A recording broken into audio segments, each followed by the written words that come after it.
Just get upstairs.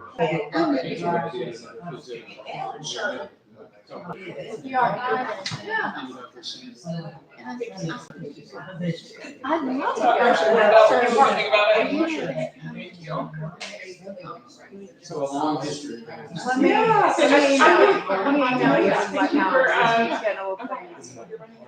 Okay. You're on. So not Whatever you're saying now. Here and there. Theater.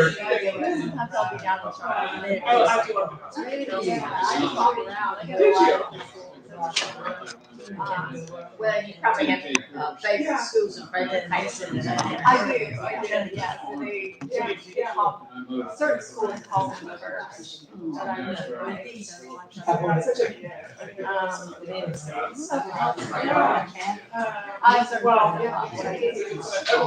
I'm a wonderful place to recreate. And then so many communities. Yeah, right. It's a beautiful school. Yes,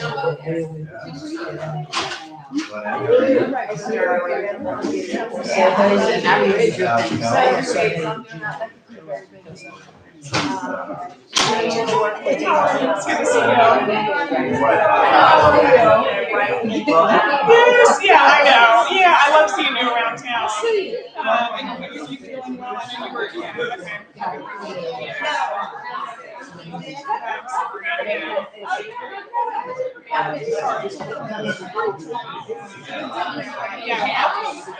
Yeah. I see you with your little dog around sometimes in the morning, and that's good for you. Yeah. We're on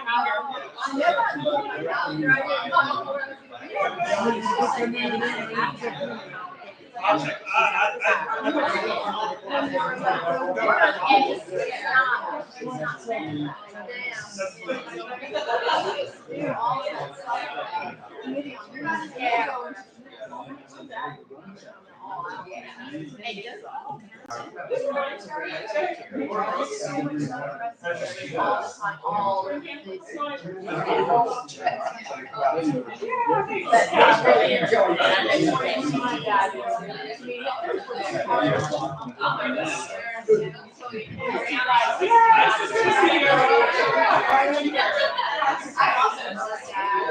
And they really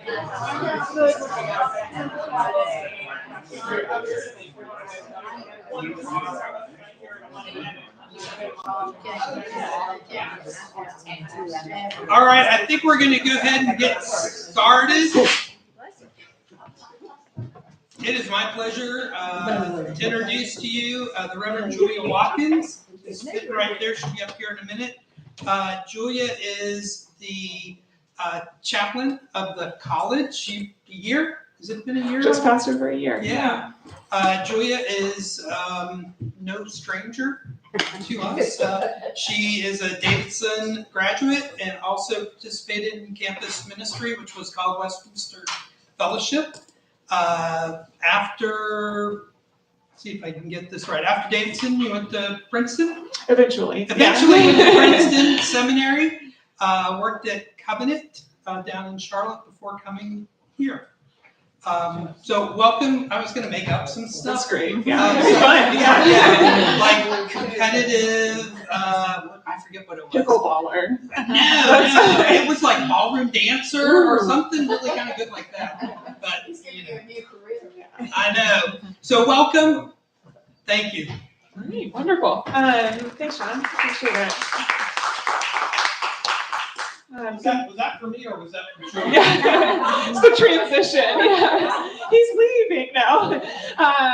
Good morning, everybody. It's good to see you all. Glad to be with you in this combined setting this morning in this physics classroom where I unsurprisingly did not spend a whole lot of time when I was a student at Davidson College, but I'm really glad that y'all are being flexible and have the space to share with the college in these sort of interim construction days.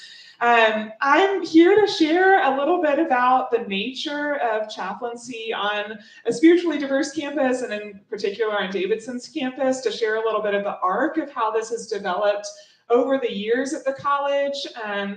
You all are likely aware that Davidson was founded by Presbyterians in 1837, and today we are still a church-related college, which means that our values are shaped, I like to say, in a sort of groundwater manner by the Reformed tradition, by this Presbyterian theology that you all practice as a part of the congregation at Davidson College Pres, and that shape sort of the spirit of the college in ways that you can see if you're looking for them and might not see if you were just there to sort of be a part of the college's community more broadly. Shapes the college through values like the whole person, embodying our learning, transferring our learning from mind to spirit, not just letting learning be in the classroom, but beyond the classroom.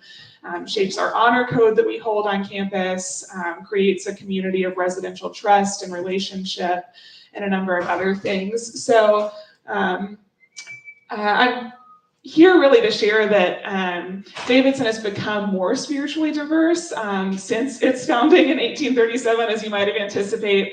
Not in spite of the fact that we are a Presbyterian church-related college, but because of it, because our Presbyterian values lead us necessarily to become a more welcoming, inclusive, and diverse campus. And I just want to point to some of the ways that that has been true. So you can see just a little snapshot of Davidson's campus today, and this is what I'm going to sort of expand upon in this time together. But Davidson's campus is as religiously and spiritually rich and vibrant as our student body and aspires to reflect the world even beyond our campus. So you can see images here, of course, from Lingle Chapel, but this isn't a Presbyterian worship service at Lingle Chapel. It's Catholic Mass that takes place when Lingle's up and running every Sunday at 4:00 p.m. We have a host of student-led organizations spanning a range of traditions. I'll talk about those. We support religious observances like the Passover Seder annually. We foster sacred spaces like the Labyrinth up by Baker parking lot. If you haven't been to Hobart Park and the Labyrinth, I'd encourage you to go. It's really a peaceful place. We support students in their weekly and daily practices like prayers for Muslim students. And then we lead trips to various places around the world to inspire our own practice and faith, whatever that may look like. So here are some of the areas that I want to talk about shifting and expanding over time. I want to talk about changing student demographics at the college and how that has become more expressive of the community we seek to serve. I want to talk about student-led organizations, religious observances on campus, experiential formation and practice, these things like grants and trips that I just mentioned. And finally, our chaplaincy staff. All of this, again, is a reflection of how the college has become more spiritually vibrant and diverse over the years. So here's just a snapshot of Davidson's campus. I said, Davidson was founded in 1837. This is over 100 years later, in the 1960s.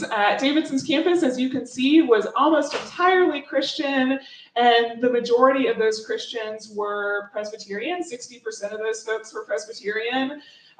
With a small margin of Catholics, and then the second largest group being other Christians. So Davidson at this point was still drawing from a largely regional presence. Many folks were going on to Presbyterian ministry, and there was this sort of deep association with the Presbyterian Church.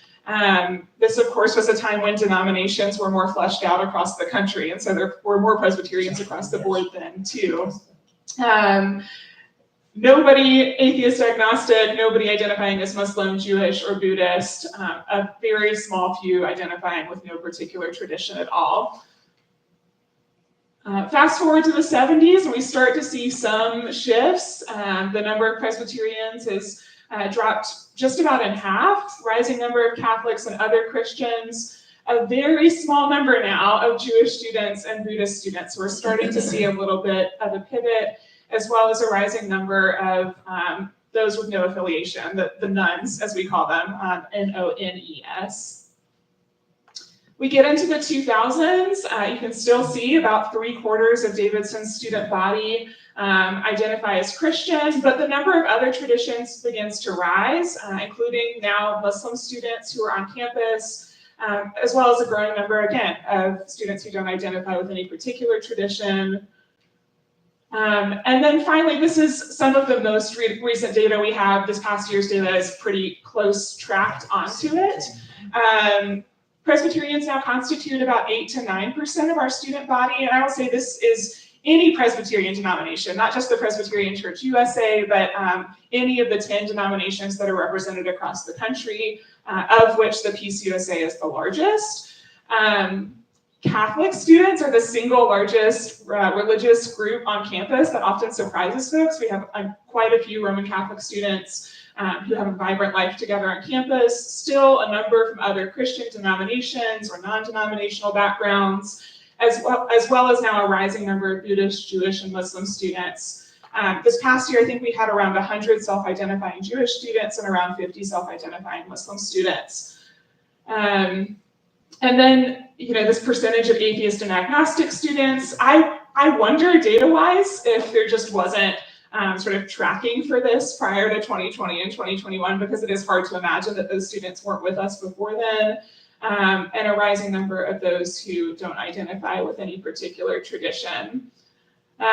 So big shift, over the course of around 60 years. But what I find particularly interesting about it is that shift really reflects young adulthood across the US. So you can see on the left-hand side, these are general figures for how young adults, college-age students are identifying religiously and spiritually across our country. And then you can see how Davidson on the right stacks up, which is almost identical in all ways, except for our disproportionately high number of Presbyterian students, even still, even as that number has dropped. So, sometimes people, I think, wonder, why doesn't Davidson have as many Presbyterian students as we once did? And again, disproportionately, Davidson still draws students from this denomination, even as we are serving and engaging with a wider swath of students on our campus.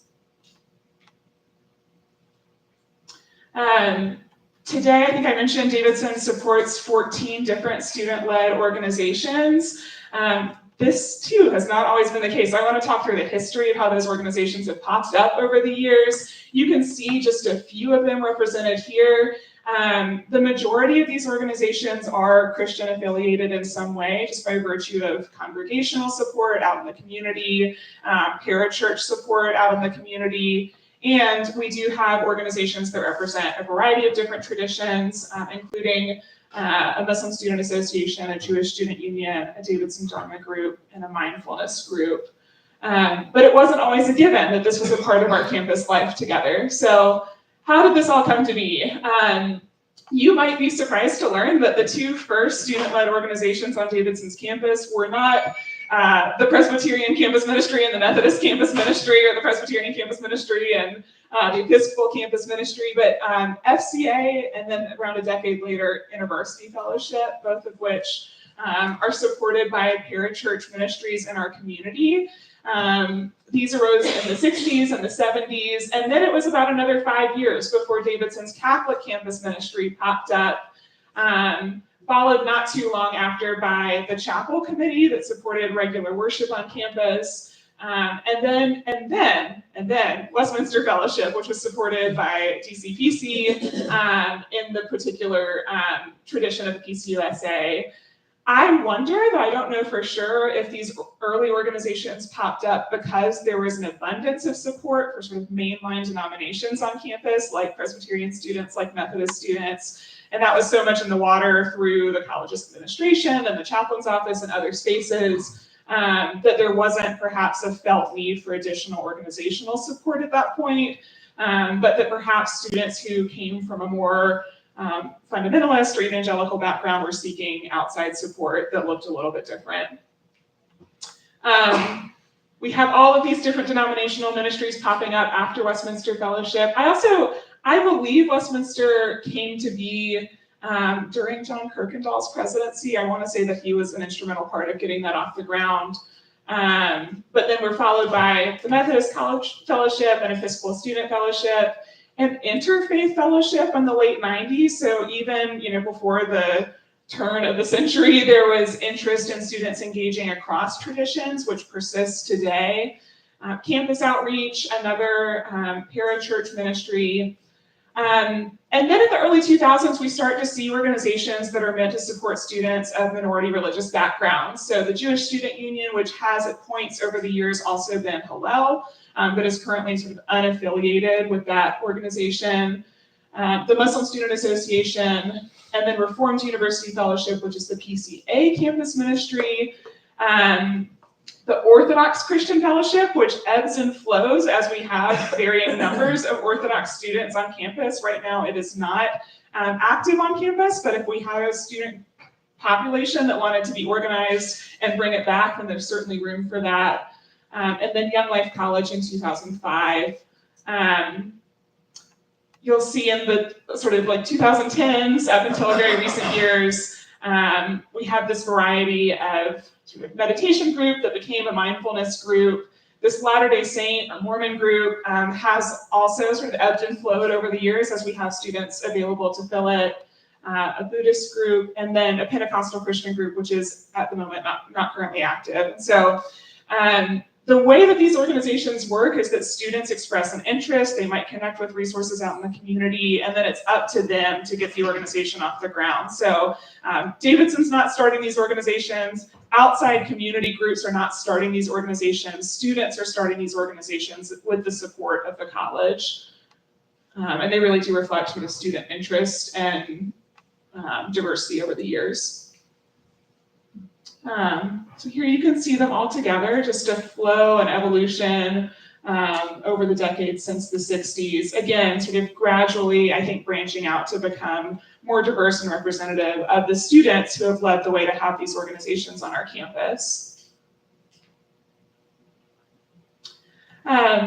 Want to transition into talking about religious observances on campus. So one of the ways that the Office of Religious and Spiritual Life supports students and helps students be exposed to practices and belief systems that may be different from their own is by supporting a variety of religious observances, both at major holy days and just sort of on a regular ongoing basis to support student needs. You can see again sort of Christian worship, Eid, Hanukkah, Diwali.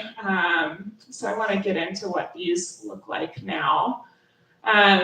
People often talk about chapel at Davidson, and this is one of those things where, it may be in some people's memory here. I'm sure that it's in some people's memory here.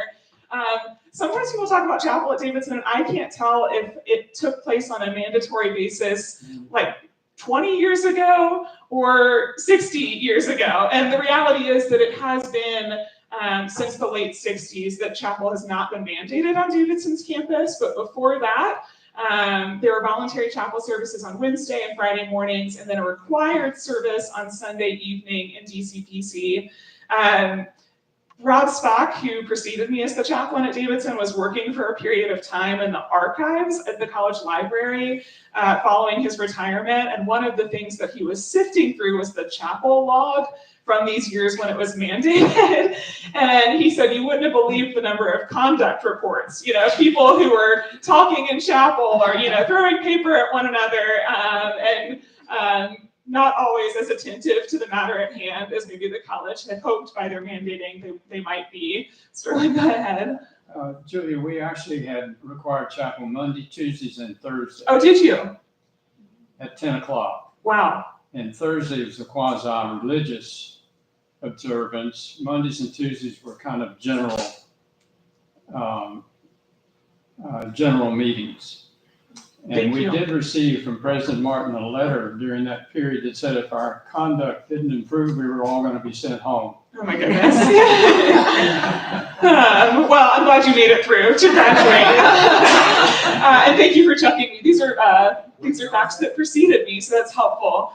So he said, just to repeat for the crowd, chapel was on Monday, Tuesday, and Thursday mandated, with Thursday being the most religious service at 10 o'clock. And at one point there was a letter from the president threatening to send all students home if there wasn't some sort of improvement in behavior. What year was that? Well, that would have been from 59 to 63.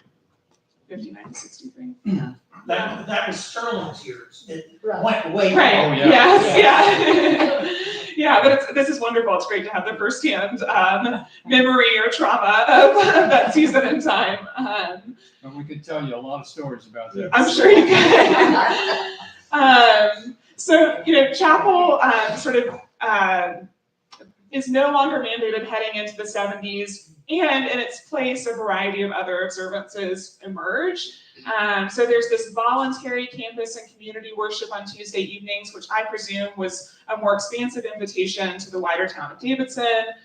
Catholic Mass begins, we saw those rising number of Catholic students, and so this becomes a practice starting in the 70s. And we start sort of leaning into these annual observances, the Christmas Vespers service, the Ash Wednesday service, a Tenebrae service during Holy Week, all of which are still in place today. Of course, all of these services are still Christian in nature. Time goes on and we get into the 2000s and services start expanding even more. Some more Christian services, including Episcopal Eucharist that takes place at the college on Sunday afternoons, an ecumenical service called Weekly College Worship that's a little bit more expansive in its nature, a Thursday night contemporary service that took place in DCPC for many years, late at night, that was a little bit more praise and worship style. That service and Weekly College Worship honestly were a couple of the casualties of the pandemic. One of the realities of working on a college campus is that institutional memory is relatively brief. And so if student leaders haven't transferred the knowledge or the value of the service, then it can be hard to get things back up off the ground. And we also trust that what needs to fill their place will fill their place for the students who are on campus at any given time. Shabbat dinners pop up for Jewish students every other Friday evening, and those still take place on a bi-weekly basis now. And we start to expand these annual observances. So no longer are they just Christian in bent, but there's a Passover celebration, an Eid celebration, as well as Holi and Diwali that take place annually. We get into the 2010s and a handful more things pop up. Davidson Dharma meetings and meditation on Wednesdays that's offered for students. Juma prayers every Friday afternoon for Muslim students. We continue with the Shabbat dinners, and we add a handful more annual observances, including Yom HaShoah, the Holocaust Day of Remembrance observance, and Nowruz, which is a Persian holiday. So again, you can just see, like, if this is a tree, we're continuing to branch out over the years. One of the ways, like I mentioned, that we support students to explore not only their own particular tradition at Davidson, but perhaps traditions that they may not be familiar with, is through a series of what I will call experiential formation and practice offerings. So through the Chaplain's office at Davidson, which really is the hub for religious and spiritual life, we offer trips, we provide spiritual exploration grants, we support internships of a variety of kinds. And I again want to talk about how those are sort of shifted and expanded over the years. And so these are just some snapshots of how students have sort of been a part of these ministries at Davidson.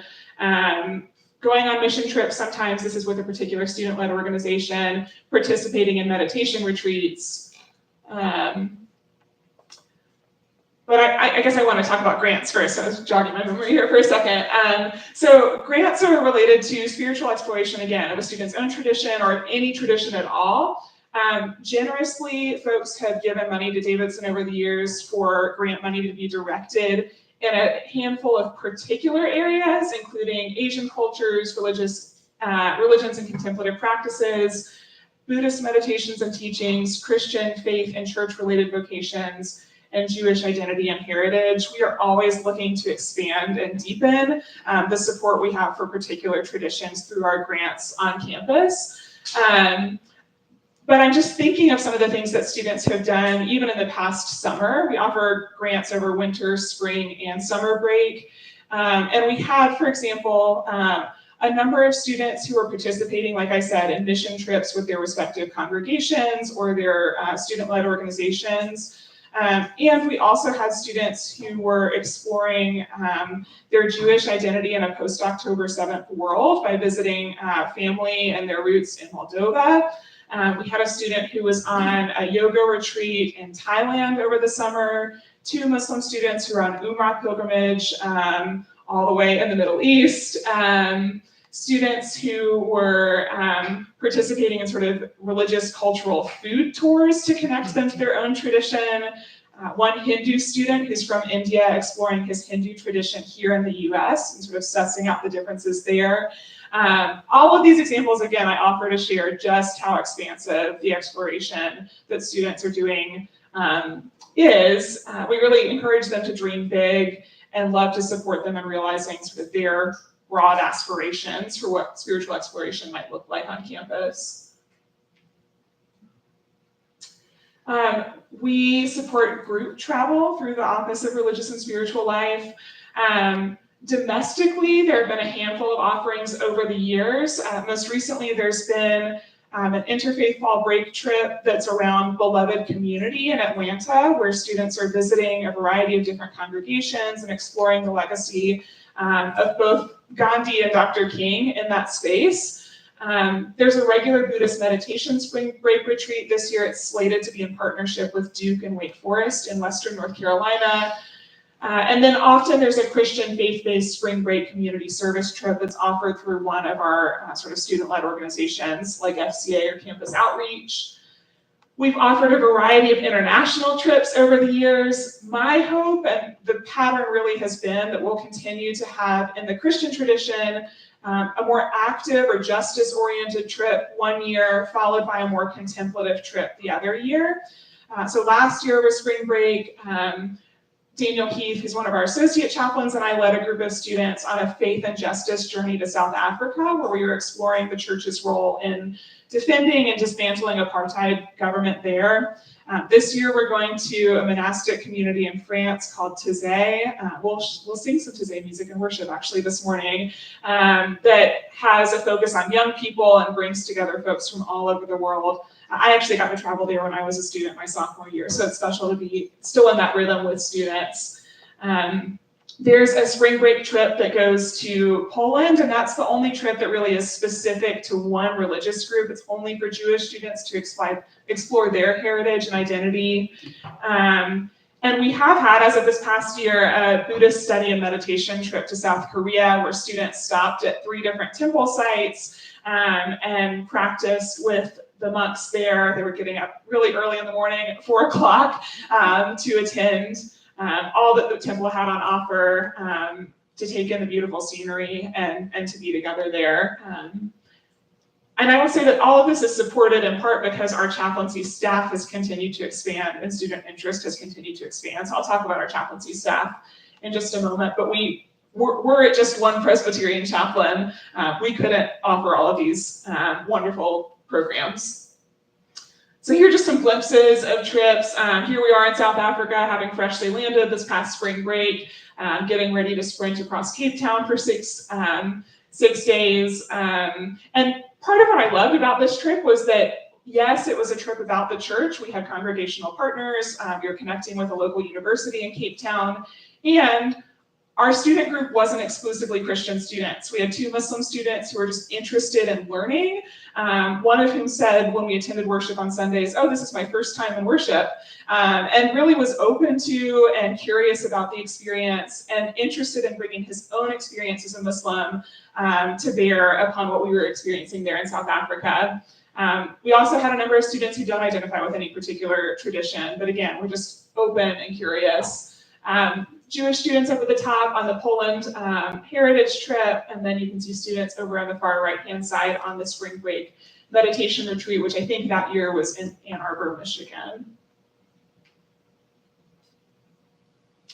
And then our office supports a handful of different summer internships, including an urban service internship that's based in Charlotte, where students are placed with nonprofits that are mostly focused on housing and poverty-related issues. and getting together weekly to reflect through a Christian lens, though again, the internship's not limited to Christian students. We had one student this past summer who didn't grow up in any particular tradition, and she was just interested to read Luke's gospel and to understand, like as somebody who's living in the US, how this tradition shapes our culture, sort of whether we're attentive to it or not. So we had great conversation over the course of the summer. We offer a congregational fellowship for rising seniors of any tradition who might be considering ministry as a vocation, and they're placed in different congregations and supported through reflection on a regular basis throughout the summer. And then we have more open-ended sort of DIY fellowships for students who might want to be in nonprofit work and explore their vocation in different ways. So here's our chaplaincy staff. I mentioned that these programs are really only possible because we have expanded our staff over the years to not just be one person representing one tradition, but many people from many particular traditions, all of whom are here to support students and the wider community, no matter their particular background, religious, spiritual, or secular. So I'll just walk you through left to right so that if you happen to see us around town or campus, you'll know who you're encountering. Yvonne Meyerhofer is our Associate Chaplain for Buddhist programs. He's also our Interfaith Coordinator and Director of the Davidson Meditation Initiative. Behind him is Scott Salvato, who's our Catholic Campus Minister and Associate Chaplain. I'm the College Chaplain, as John said, and back behind me is Sally Fredericks, our wonderful staff assistant, who I'd be remiss not to mention. Rabbi Becca Diamond is in front of me, campus rabbi and associate chaplain. She and her husband, David, serve full-time as co-rabbis at Temple Kol Tikva, just down on South Street. And part of her role with the temple is to serve students at the college. And so we're grateful for her service and leadership there.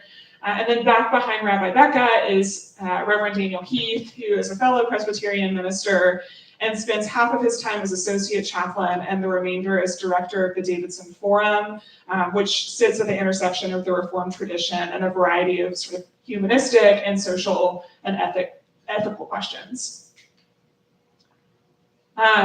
So again, in the 50s, and not as early as 1837 when Davidson was founded, because I think at one point, Davidson's relationship with DCPC staffing-wise was much more intertwined than it is now. People naturally still wonder. I actually was walking over here and a professor asked me, "Oh, so you don't preach at DCPC every Sunday?" And I said, "No, DCPC has their own wonderful staff. I pop in every now and then for things like this and in worship as often as I can be. But it's no longer the case that DCPC's minister would necessarily also serve the college campus in that same way." So Davidson's first college chaplain arrived on the scene in the early 1950s.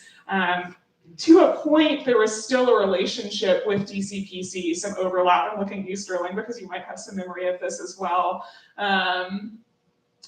And that was the only chaplain, this one person from the Presbyterian tradition, until the mid-'80s, when the college brought on part-time in the chaplain's office the Reverend Brenda Tapia, who was both a chaplain and supported the Love of Learning program, which was for students coming from the Charlotte area to explore what it might look like to be on Davidson's campus during their 4 years. So we added an assistant chaplain. And that was the case again for several more decades, that we had these two Presbyterian ministers serving in the chaplain's office, sometimes in relationship with DCPC in more formal ways, sometimes in looser ways. And then in 2002, the college chaplain attended a conference with the dean of students and the college president, at which it became clear that if Davidson didn't expand their staffing to include representation from a wider variety of traditions, then they were going to be behind in serving students, the students who were already arriving on campus. So the college made a commitment at that point to bring on an associate chaplain and campus rabbi. At first, that person was commuting up the road from Temple Beth-El in Charlotte. This was before Temple Kol Tikva was with us here in the Lake Norman area. So on a very part-time basis, there was somebody coming all the way up from Charlotte to support students. And then we also contracted with the Diocese of Charlotte to bring on a Catholic campus minister who would spend the rest of their time in the chaplain's office as an associate chaplain.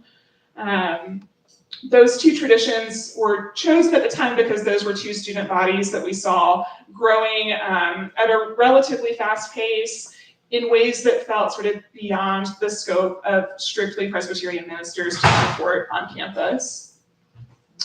In 2017, we brought on what is now Yvonne's position, this Associate Chaplain for Buddhist Programs. You may wonder, why Buddhist programs when we have, Muslim students on campus, Hindu students on campus?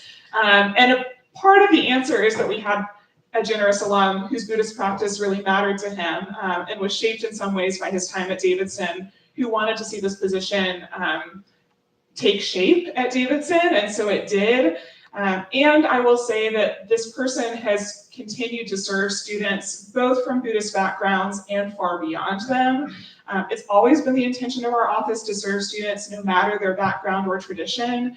And I think when students see somebody who comes from a minority religious background like Buddhism, somebody with meditation and interfaith programs in their title, they trust that person is there for them, regardless of their religious background in a different way. So I will just say, Yvonne and our associate chaplain, who was Buddhist before him, have reached a wider number of these students who don't identify with any particular tradition through mindfulness offerings and through sort of Dharma and other meditation offerings on campus. And then Daniel Heath, as associate chaplain, came on just the year before I did in 2022. This was an outgrowth of some of the conversations the college was having around our connection to the Reformed tradition and the Presbyterian Church. There were a series of working groups where the college was discussing, for example, whether the president needed to be not only Presbyterian, but an actively engaged member at Davidson College Presbyterian Church. And when that became no longer the case on campus through mutual agreement, for all kinds of good reasons, I would say, the college made sort of another commitment to the Reformed tradition in the form of this Davidson Forum, which again is sort of an academic program that centers on Reformed theology as it intersects with social ethics, humanities, and a variety of other subjects. So Daniel came on for that purpose, and our office was fortunate to get a portion of his time as associate chaplain as well. So again, expanding, in some ways coming full circle with another Presbyterian chaplain, most recently added. We are working to hire a part-time Muslim associate chaplain right now. I'm really excited about that, and I think there's room even to expand our representation beyond these traditions on campus. That's a glimpse, really, of the expanding nature of religious and spiritual life on Davidson's campus. I want to close before inviting questions with this particular quote, and I'll just read it and then offer a few reflections on it. So it goes, "Paying attention to religion and higher education today is not at all a matter of imposing faith or morality on anyone. It's a matter of responding intelligently to the questions of life that students find themselves necessarily asking as they try to make sense of themselves and the world in an era of ever-increasing social, intellectual, and religious complexity." So we try to meet students where they are in the midst of this complexity that all of us, you and I, and our students are facing every day, and to honor sort of the blurriness of their backgrounds, whatever they may be bringing into the space, with hopes that Davidson can be a community where students can grow, again, not only intellectually in the classroom space, but spiritually and physically as whole people as well. And I'm grateful that because of Davidson's commitments to its Presbyterian roots, not in spite of them, but because of them, we have sought to become an ever more inclusive and supportive campus of whatever students life brings our way and the application process brings our way. It really is a joy to serve all of them and to connect with all of them and to learn through them on campus, and to share a glimpse of that life with you all. So thank you for letting me offer a glimpse of Davidson's campus. I'd be glad to answer any questions that folks may have.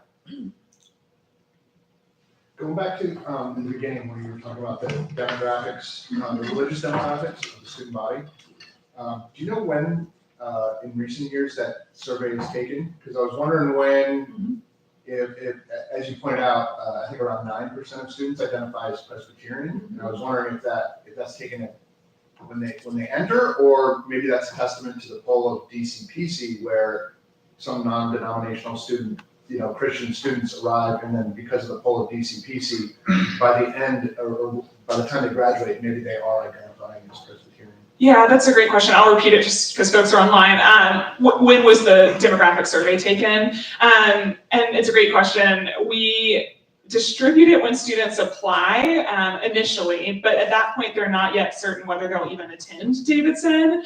And so then the chaplain's office, through the orientation process, redistributes it. And part of the reason that we redistribute it then is that we assume students might be responding to this survey with a parent looking over their shoulder, or like they might say, oh, is this going to affect my application in some way? And we want to be really clear when we distribute the survey that we are not looking for any particular answer. You're welcome to write whatever you want. We even say, like if you want to write that like nature is where you find your spirituality, or yoga, whatever this may look like for you, we just want to know, so that we can have, this demographic information on hand, just to know how the college is evolving, and so that if pastoral needs emerge, we can meet them to the best of our ability with the staff that we have at hand. But we don't redistribute it at the end of a student's 4 years. So it would be interesting to see how that shifts over time. And of course, there are students from all of these traditions who identify this way and may or may not get involved with sort of the tangibles of religious and spiritual life on campus, or might have, a touch point here or there. People sometimes ask like, oh, how many students would you say you see over the course of the year? And probably all of them at some point, because we have some really expansive offerings, like a monthly cafe where people can just pop in and get donuts and coffee, and it's like super low barrier. And many students pass through the cafe at some point. And then we have students who are, really involved in UKIRK, for example, through DCPC.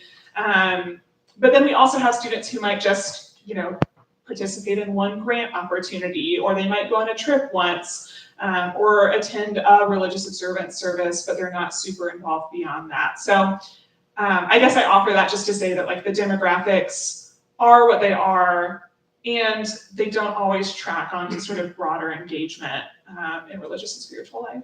Yeah, it's a good question. What other questions do y'all? Yeah. It seems like, it's really wonderful to see how much you're able to offer to students in that variety, especially even for a smaller student body. How different or similar is what happens here compared to like your peers and other like similarly sized positions kind of colleges? Yeah. The question is, how does Davidson compare to peer institutions with religious and spiritual life? I am gaining understanding of this now in my second year, and I guess I would like point to a few things that I'm noticing so far. One is that these student-led organizations at Davidson are very robust relative to other institutions. 14 student-led organizations, it's quite a lot. And I know that's something that Rob, again, as previous chaplain, really cultivated early in his time, because he realized that he would be limited in his support of students. Many of them have their own campus ministers. Today we install, Reverend Caitlin Zoll at DCPC, and so she serves students with great depth on campus, who I might not be able to connect with on as regular basis, for example. There are schools, peer schools, I would say like many other liberal arts colleges, where like Christian life is a little bit more monolithic. So there might be like a Christian service during the week, not sort of acknowledging the breadth of theological perspectives and denominational practices. So that's it's not unique to Davidson, but I think it is an aspect of what life is like at Davidson. I would love to see that sort of diversity grow among our minority religious traditions on campus. So, right now we have one Jewish student group, lots of different perspectives within the one Jewish student group, but there hasn't been the organization or sort of the staffing to expand beyond that one group. We have one Muslim group that consists of Muslim students from many different perspectives. And I would see that as like a marker of health, to have some of those offerings grow. And I guess like Davidson sits at this interesting intersection of church-related college and like really one of the top liberal arts colleges in the country. So relative to some of our Presbyterian church-related peers, I would say we have more religious and spiritual diversity on campus. My assumption is not that I'm just working with Christian students. And relative perhaps to some of our other liberal arts college peers, I think there's more willingness to embrace spirituality as a way of knowing on campus. Yeah. That's really... Julie, you may not have the background experience for this question, but anecdotally in my day, we thought Davidson produced mostly doctors and preachers. And many of us were influenced to come to Davidson because of ties with the Presbyterian Church, and we knew a Presbyterian minister who was a Davidson product, perhaps. Do you see a trend today of as many students going into professional ministry, not necessarily Presbyterian as we used to, or is it waning? So the question is about ministry and preparation for it, how many students are going on. In terms of trends, I'm not sure that I can like accurately speak to it or confidently speak to trends. We still have several students most years go on to pursue theological education. There is technically a pre-ministerial track at Davidson, which is really a loose collection of resources and offerings. So it's things like the congregational fellowship that I mentioned. We bring theological schools to campus. We meet with students who have expressed interest in ministry in some way, shape, or form, can point them towards some courses that may be well suited for them. And we try to sort of plant seeds around the possibility of ministry as a vocation. What I have noticed, and this is probably unsurprising in 2024, is that many students arrive at Davidson saying, I'm going to be pre-med or pre-law. And there are tons of resources, and there's really like you really have to be on it with your process there. Students rarely arrive as 18-year-olds saying that I'm planning to be a minister. And they may have gifts and find purpose in that area. And so it's less a matter of sort of discouraging them from considering pre-med or pre-law, for example, because there are really more students than the college can realistically support in those areas, and more a matter of drawing them out of the woodwork through personal relationship, through conversation. I actually, just anecdotally, again, wasn't planning to attend seminary. I'd been really involved in what's now UKirk. I'd been involved in the chaplain's office. And through the generosity of both the college and a group of mostly Davidson alums down in Charlotte with a commitment to cultivating ministerial leadership, received the opportunity to try theological education out for a year, sort of risk-free. The college still offers folks who don't think they're going into ministry. And so, John mentioned, she was at Princeton Seminary. I actually was at Columbia my first year, gave it a try, loved a lot of things, wasn't sure about some things, and so took some time off and then ended up transferring.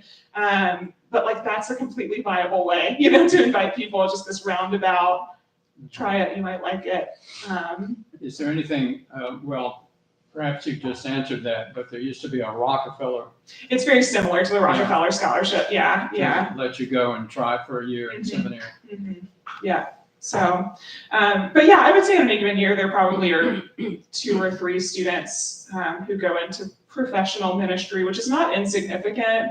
And again, anecdotally, I can say all 3 moderators of what was Westminster Fellowship when I was a student are now Presbyterian ministers. So it's kind of funny. We were all back at our 10-year reunion just this past year, and it was funny to think, I think like we're the 3, Yeah. And this wouldn't show up in the survey either, it's just anecdotal. I was a student 2002 to 2006, and the Thursday night workshop that you said kind of was a counter to COVID. I popped in and out there occasionally, but a lot of the people I knew who led those are now in ministry or at work, their work is in worship.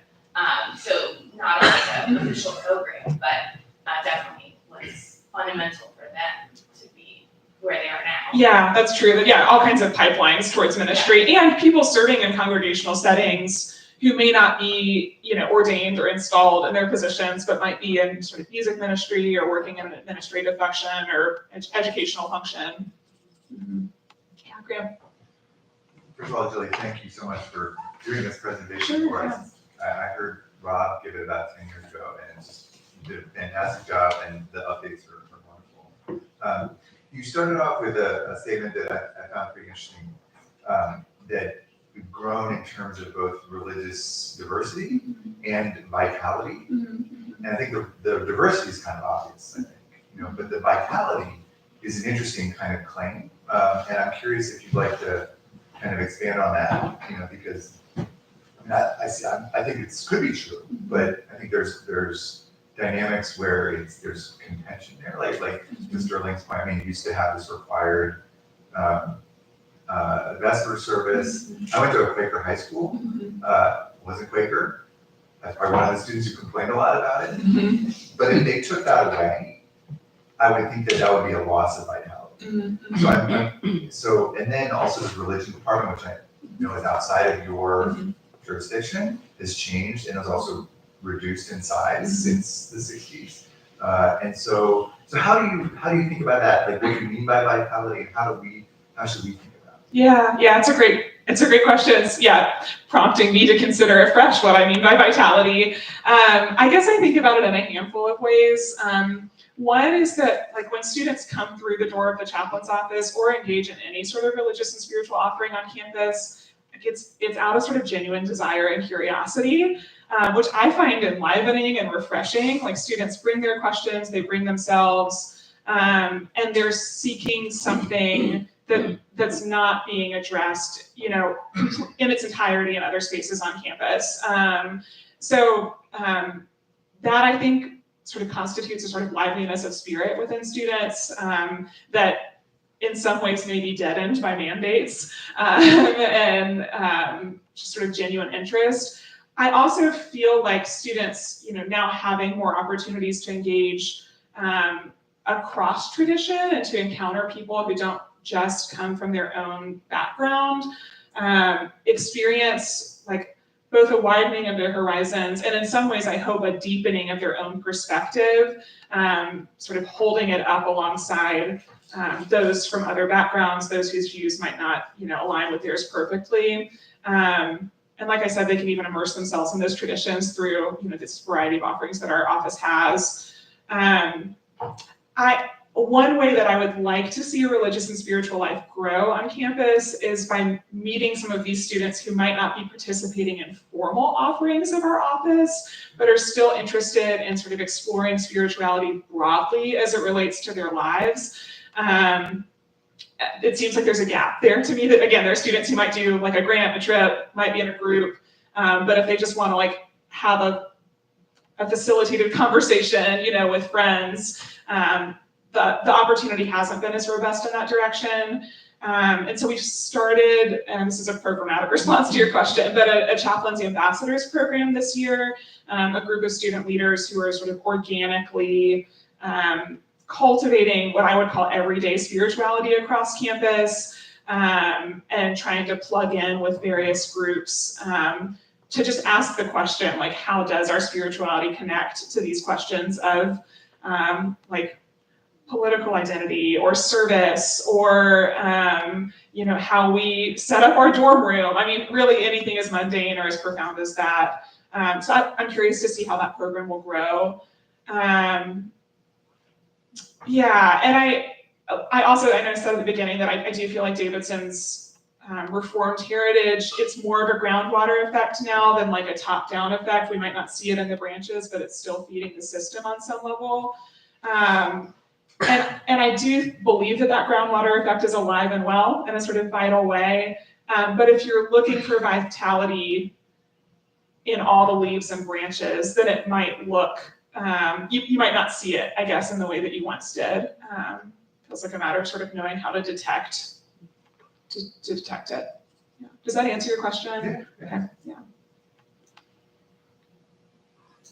Was there ever a time past or even presently that religious affiliation with regard to commissions was considered? The question is about admissions and religious affiliation. So I know at this point on the common application, the question about religious affiliation is completely off. I mean, for anybody who would fill out the common application for college or university. I'm not sure, honestly, if at any point the college would have considered religious affiliation as like a criteria for admission. I can imagine that, you know, when legacy admissions were common, and many of Davidson's alums had been Presbyterian, there would have been sort of a natural pipeline for a season. I don't know that there's as much weight given to legacy admissions now as there once was. But I honestly can't speak with great confidence around sort of how heavily the question of religious affiliation would have been weighted. Yeah, interesting to know. I just wanted to add, having been a student, I did go on the spring break trip to Nicaragua, and I was a Spanish language and American history major, so the trip appealed to me, and then I also went for thesis writing reasons, but that was just such an enriching trip. I think the chaplain's office did such an amazing job with like the pre-study and the post-study, and like just I was just thinking about all the other trips that you now offer because of the diversity of your office, and like that has got to be so enriching for so many different parts of the community at Davidson. I'm just like so jealous to be a student now. Like, Yeah. And thank you for that. I mean, I just think about other students who are like, oh, I don't care about like American history, but like there's this awesome trip that's like speaking to my heart in another spot. It's just, I think it's incredible what you're doing. Yeah, it's a privilege for sure. It's fun. Yeah, and I'm grateful for the ways the college has embraced experiential learning outside the classroom too. You just mentioned, and I didn't mention about even like our South Africa trip this past year. We met every week, I think for 6 or 8 weeks in the spring semester before even going, and we were reading together and reflecting. I mean, it's not like students just sign up and have a fun spring break trip. There's a lot of skin in the game, so that when you arrive on the ground and you're there sprinting through Cape Town for 6 days, you can hopefully like appreciate where you are and make the most of it. Yeah.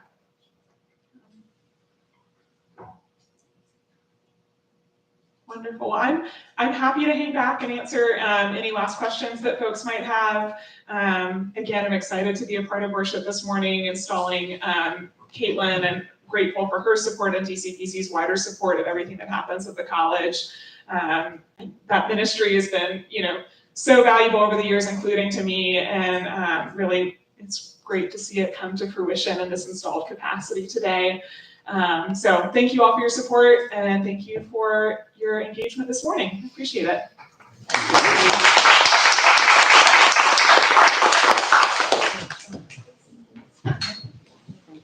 How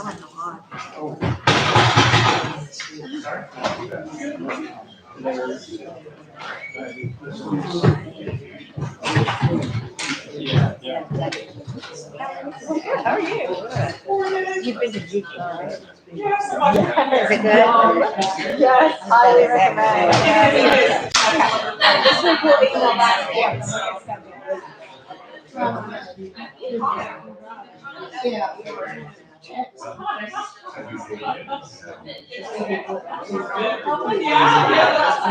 Makes sense.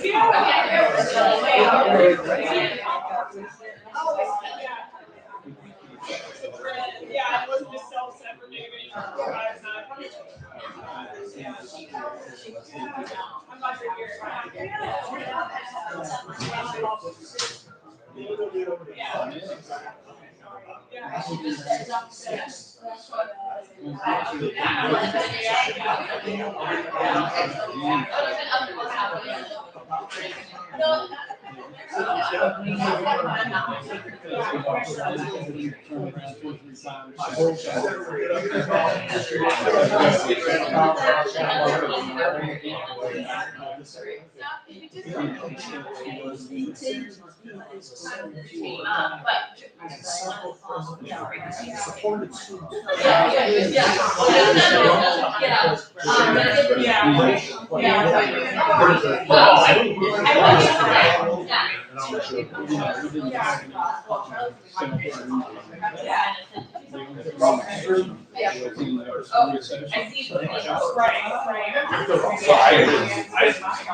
I see.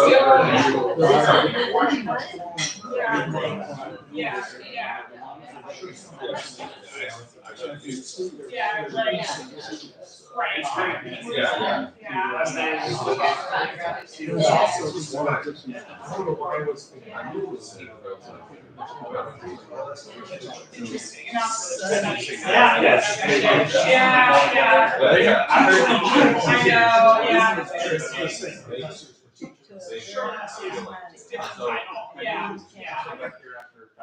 All this history is fascinating.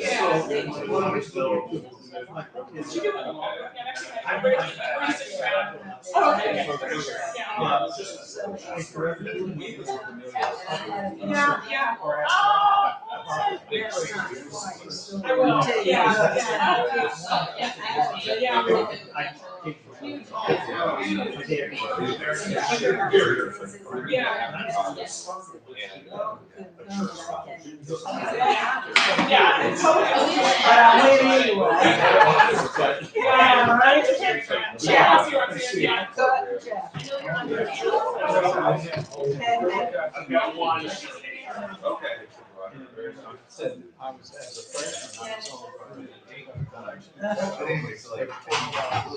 and I was low man on the totem pole, so I got the balcony. The guys are up there reviewing your coat and tie, and they're working on papers and doing all kinds of stuff. And I passed the plate out up there and never got it back. And never got it off the end. Or getting glasses or condoms or My favorite chapel story, which I didn't want to tell online, but we just done this. It was before Scott Ennick was forum director. Mrs. Moore. Mrs. Moore, yeah, Rita Moore. She, one of her jobs on recorded chapel mornings was to scupper the dorms for the laborers.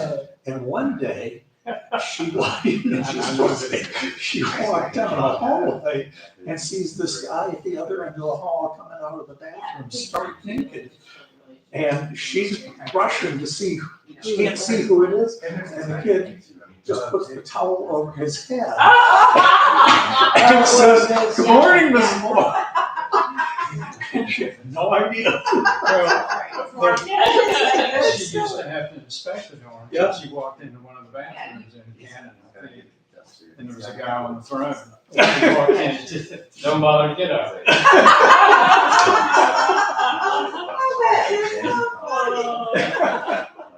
Days ago.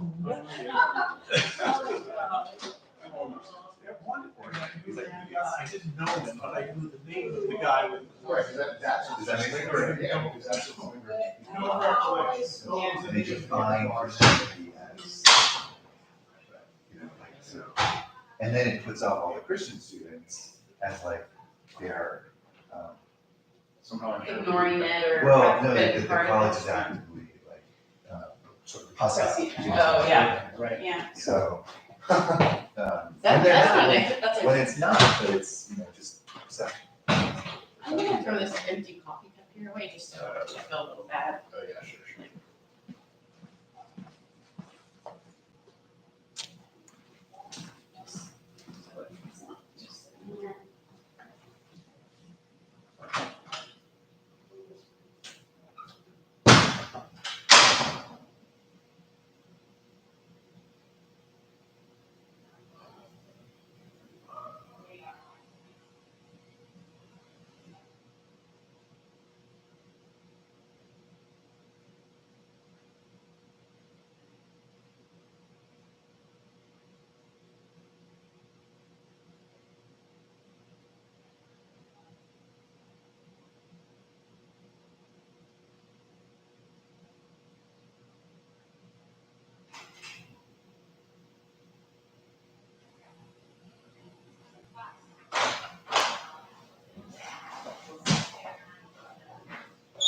Are we supposed to sign in? Oh, yeah. Yeah.